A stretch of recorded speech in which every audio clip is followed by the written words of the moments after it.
Right. How is everybody? I'm going to wait just a second for everything to get loaded up here,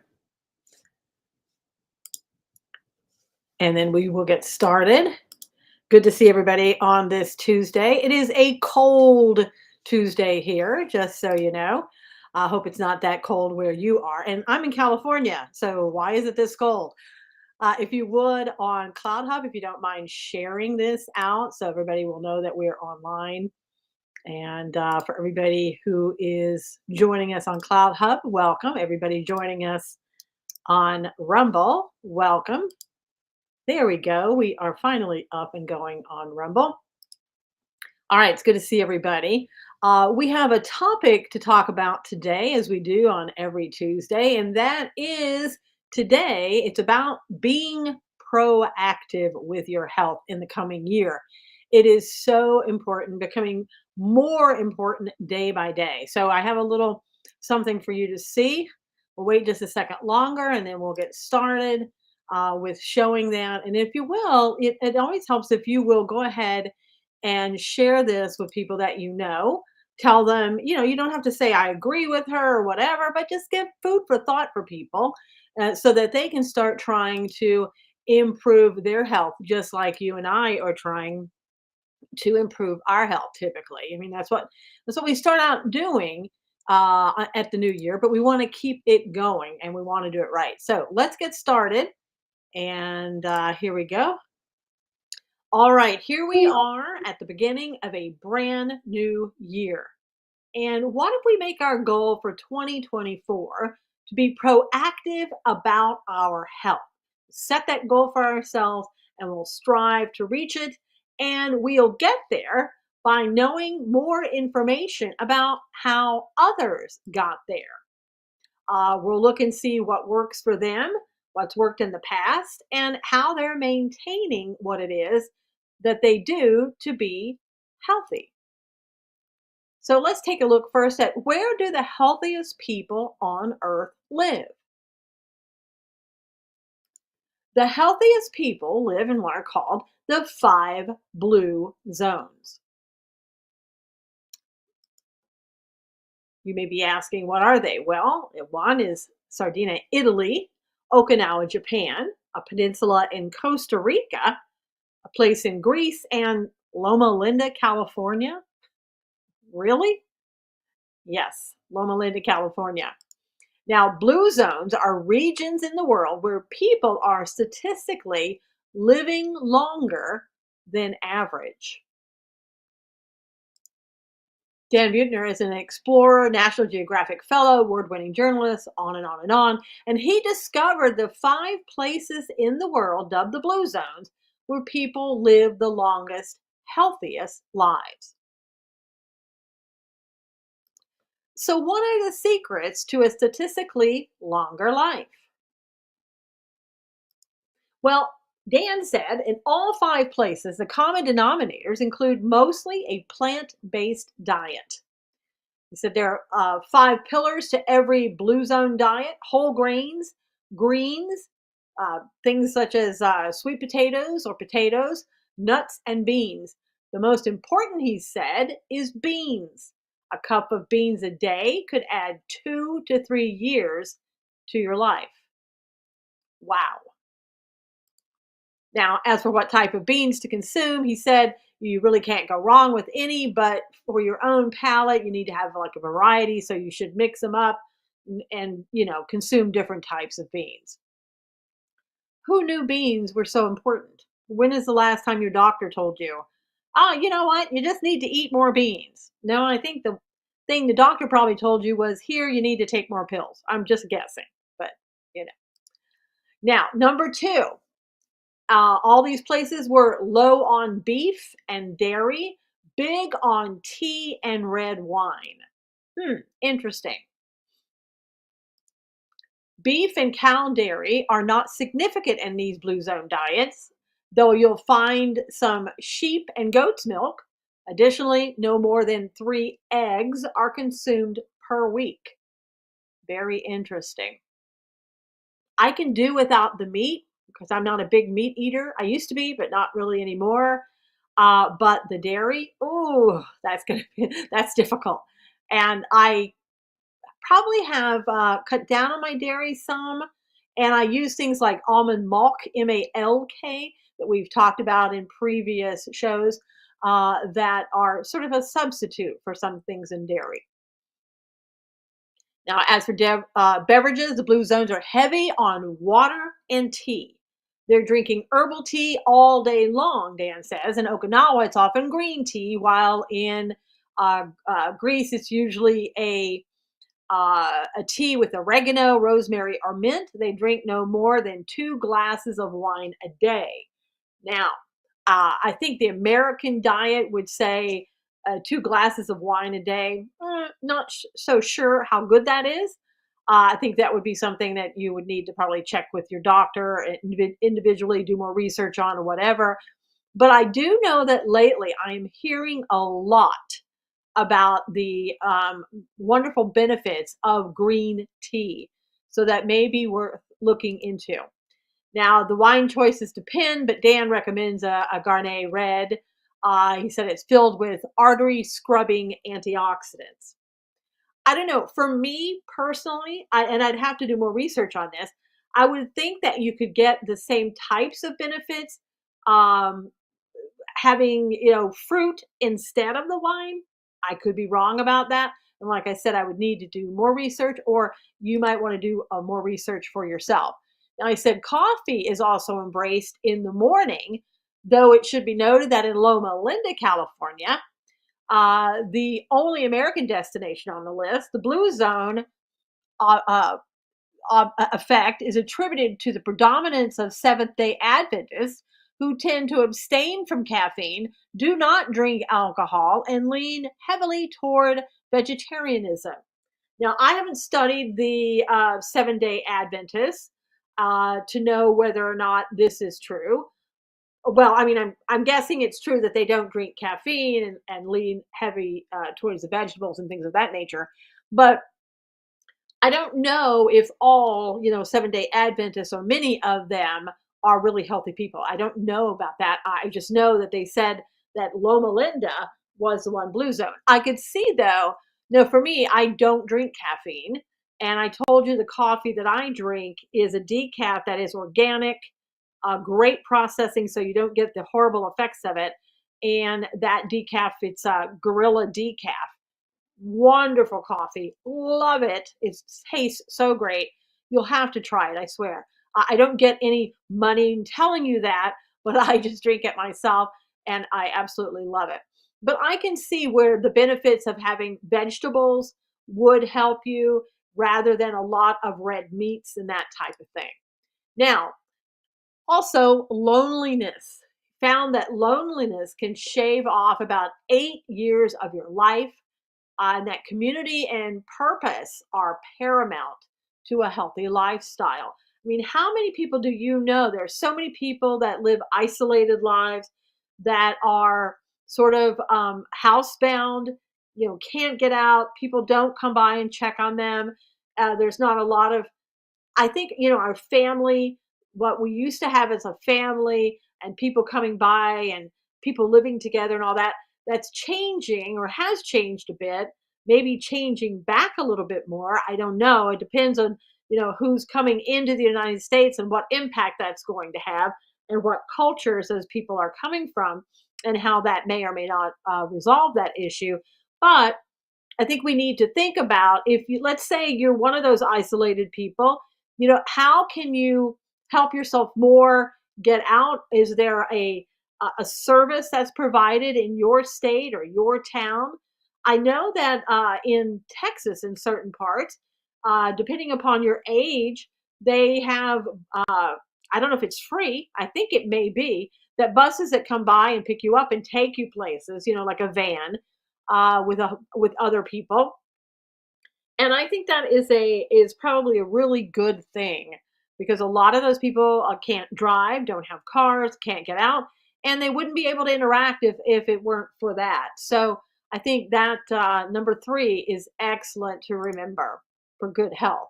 Now, he also stresses that the beauty of the blue zones is not one or two things, but a constellation of little things that add up.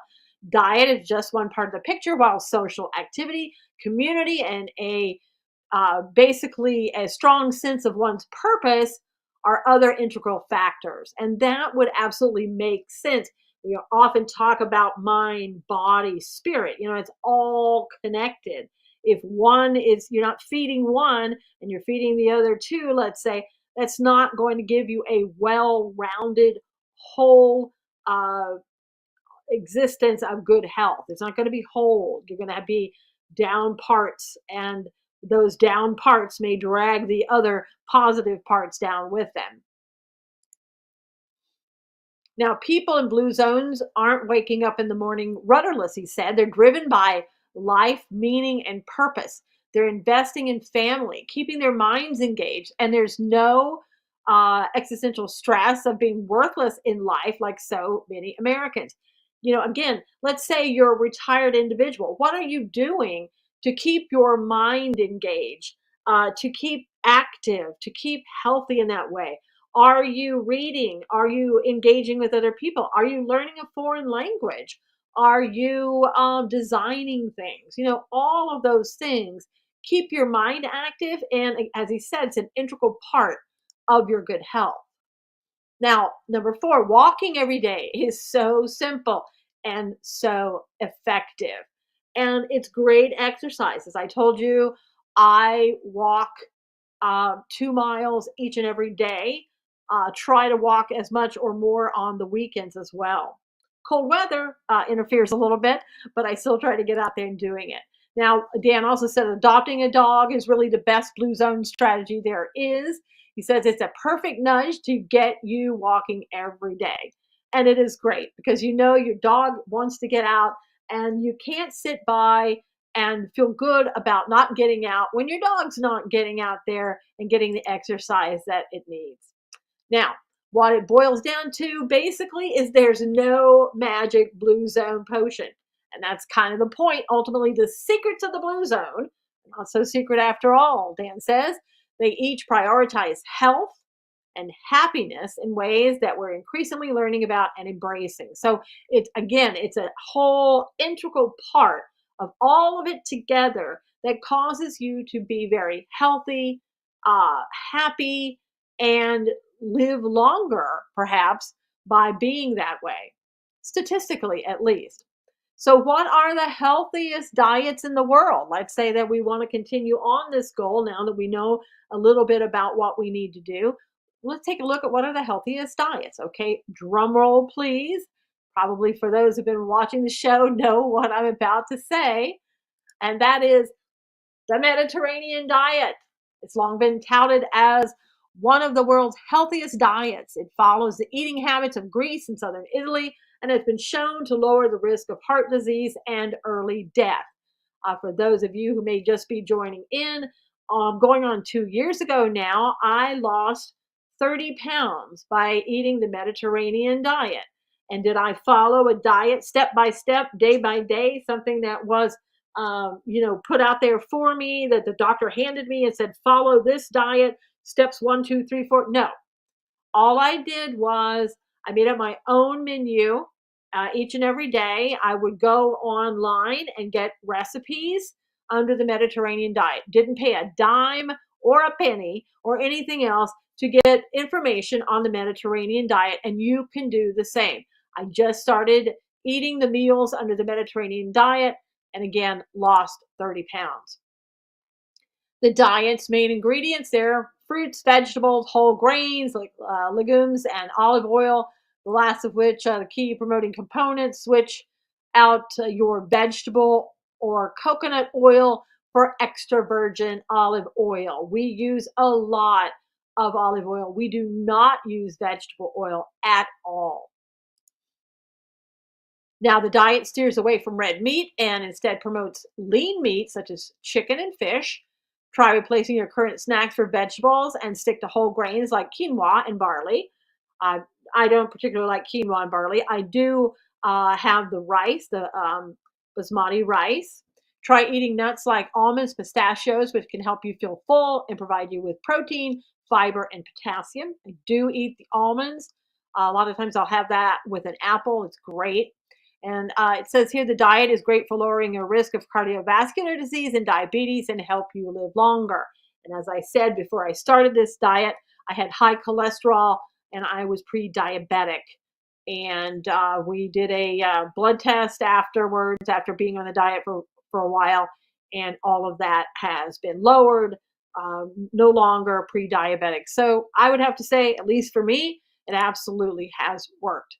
Now, some of the other places, Japan has one of the world's longest life expectancies, and it's due to its diet.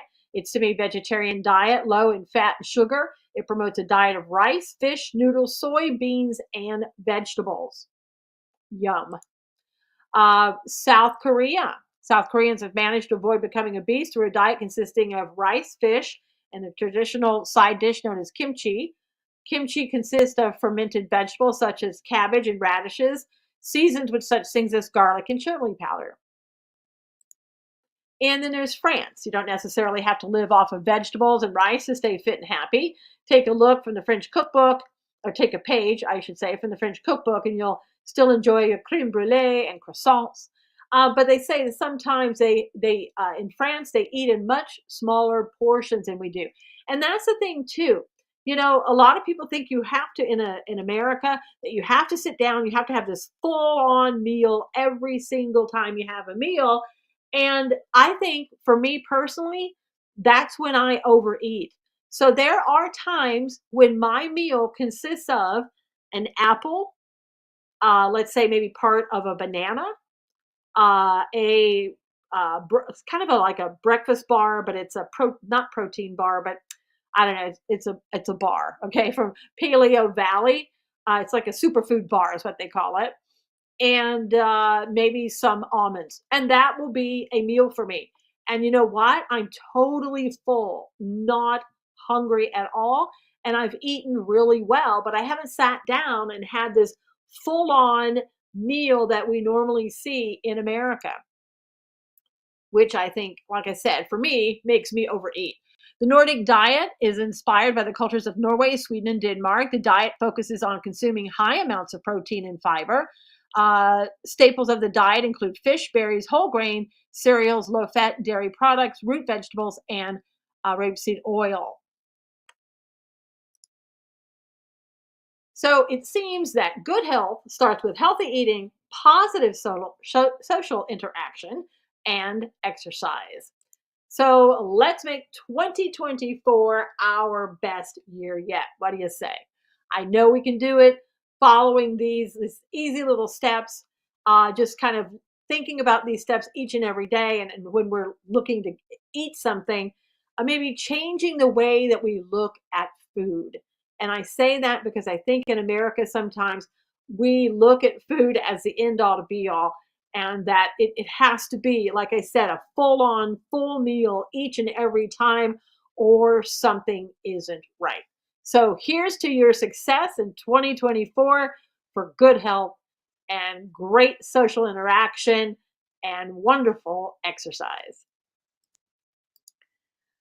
So really, when we take a look at it, it isn't all that hard, right? I mean, it's about eating things that are good for us, exercising daily, and it doesn't have to be, you don't have to go to the gym and do a full on workout each and every day, but it's something where you just keep moving, keep your body going, keep it in shape.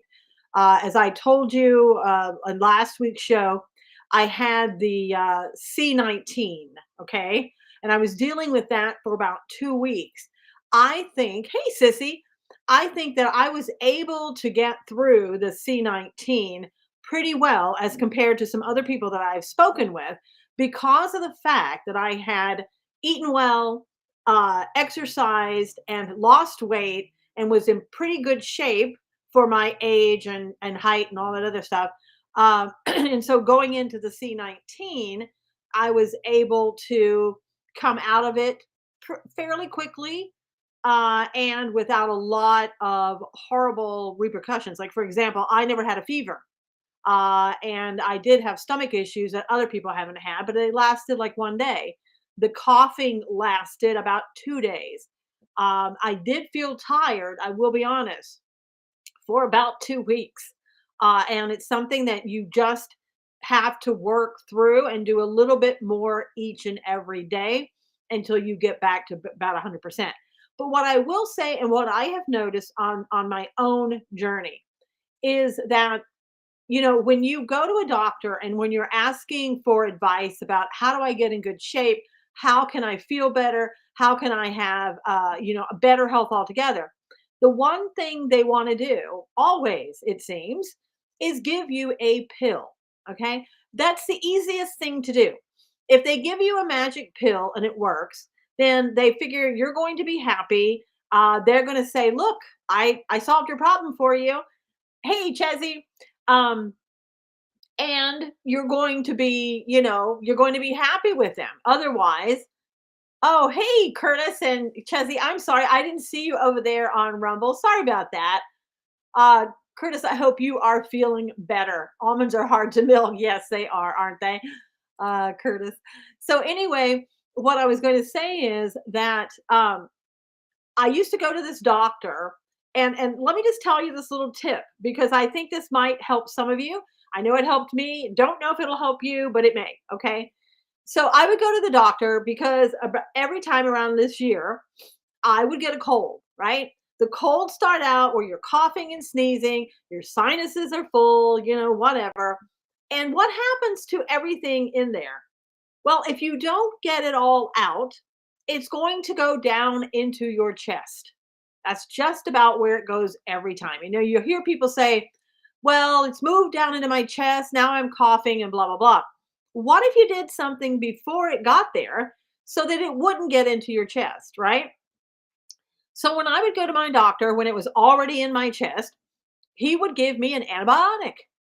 And I said to the doctor, why are you giving me always an antibiotic? Can you tell me what it is I need to do so that I will never have everything in my head, in my sinuses, and my nose going down into my chest again? I don't want to take antibiotics.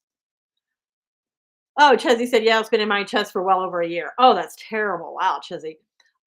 So he said, look, the reason I give people an antibiotic is because most people come, and I've read the statistics too. Most people come to the doctor and they expect that they will get a pill. If they don't get a pill when they leave, they feel like the doctor has done nothing for them. And you know what? He was right. It's absolutely true. People expect that when they go to a doctor, they're going to be given a pill so that they can feel better. But he said, look, if you want to feel better and you don't want to take antibiotics anymore, here's what you need to do. Okay. So I'm going to tell you what he told me. All right. You see this? This is a saline nasal spray. It's generic. I don't know how much it costs, probably a couple of bucks, right? You get this at the pharmacy. Now, what are you going to do with this? The first thing you're going to do is you're going to take the lid off. You're going to take this part out and you're going to dump everything down the drain. Why is that? Because there are preservatives in here that aren't natural, that aren't organic, that aren't good for you, right? You don't want to be putting that in your nose, all right? So what you want to do is you take this, you fill it with warm water and a little bit of salt. Not a whole lot, but you want to make sure that you know that there's salt in there. Now, how are you going to know that? Well, the first time you push this and squeeze it up your nose, you're going to know if you have too much salt or not, right? It's going to burn. So if it does that, you're going to have to add more water and get rid of some of that salt. But you want to have enough in there. So what you do is you take this, you shake it, you put it up your nostrils, you squeeze it on both nostrils, and then you blow everything out. And I said to my doctor, how many times a day can I do that? He said, I don't know, 8 to 10 times a day. I said, 8 to 10 times a day? Won't that hurt you? He goes, your body is made up of salt and water. So you're not doing anything to harm yourself. Now, I don't think I do 8 to 10 a day when I have a cold, but I do probably 4 times, maybe 6, and depending upon what I need, right? You do that a couple of times. And for me, again, I never had to take antibiotics again. This was back in the 1980s when I talked to the doctor. And I was every winter, I was having to take an antibiotic because of the cold that would go down into my chest. So since the 80s, I have not had to take an antibiotic because of, having sinus infection or something in my sinuses and my nose that goes down in my chest. This resolved the entire issue for me. Salt and water. That's it. Salt and water. I mean, how many times could a doctor tell you to put salt and water in your sinuses so that you don't have to come back for an antibiotic? It's simple, but how many people would do it? I don't know. Probably not a lot because they're so used to getting a pill. Now, Sissy said, totally agree. I use saline every morning. My dentist told me about this.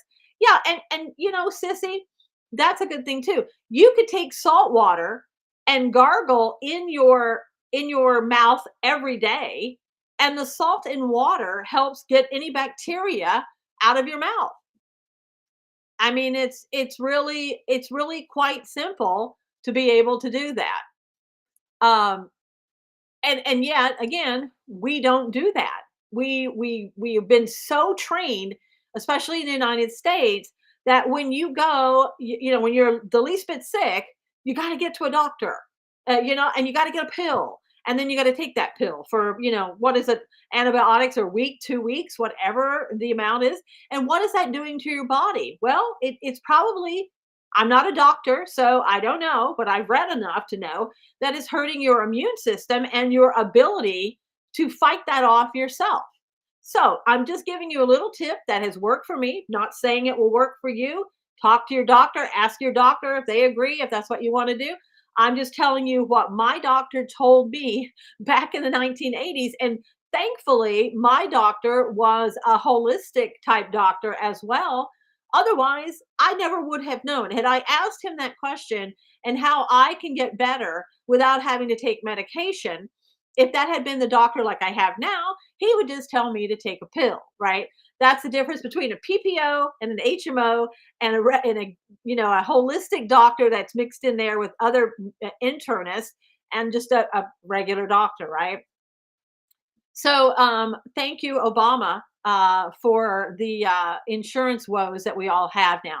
Uh, so, anyway, a lot of it, because of that, you have to do your own research, and see what's working for other people and what might work for you, and then try it. And if you're the person who wants to take the pill, then that's what you're going to do. You're going to keep taking a pill, and you're not going to want to have any other alternatives. But for me, I want alternatives. I want to be as healthy as I can be. I want to do that without having to take pills in order to be healthy. So, anyway, there you go. That's it for today. I hope this has helped you. And I hope, again, that you will share this with somebody. Again, by sharing it, it doesn't mean that you absolutely agree with everything that I'm saying, but that you're saying, maybe there's some merit in it that might help somebody else also. If it helped me, it's possible that it will help somebody else as well. So I thank you so much for tuning in, and we will be back next week with another topic. Until then, stay healthy, exercise, interact socially, and eat well. All right, everybody, take care. God bless you. We'll talk to you soon.